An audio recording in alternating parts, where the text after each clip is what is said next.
আমার থেকে এক ব্যক্তি দীর্ঘদিন ধরে ঋণ নিয়েছে, তার টাকাও আছে কিন্তু দিচ্ছে না। আমি কি তার কাছ থেকে টাকা চুরি বা জোর করে নিয়ে আসতে পারবো?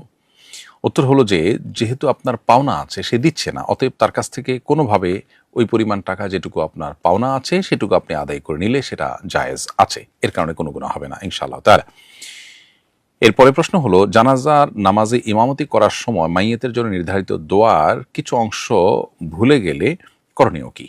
উত্তর হলো, যতটুকু মনে আছে ততটুকু পড়বেন, ইনশাআল্লাহ তাতে জানাজার সালাত আদায় হয়ে যাবে। তাছাড়া কোরআন হাদিস বর্ণিত আরও কোনো দোয়া মৃত ব্যক্তির উদ্দেশ্যে আপনি নিবেদন করতে পারেন। ইনশাআল্লাহ বিদিনিল্লাহ দোয়া হিসাবে সূরা ফাতিহা পড়লে সেটাও যথেষ্ট হবে এবং আপনার জানাজা আদায় হয়ে যাবে। নির্দিষ্ট দোয়া না পড়লে জানাজা হবে না, ব্যাপারটা সেরকম না। বিশেষ করে যদি ভুলে যান বা আপনার মনে না থাকে, মুখস্থ না থাকে, তাহলে সেক্ষেত্রে জানাজা আদায় হয়ে যাবে। যদিও নির্দিষ্ট দোয়া হাদিসে বর্ণিত মাসনুন দোয়া আমাদের মুখস্থ ভালোভাবে করে নেওয়া উচিত।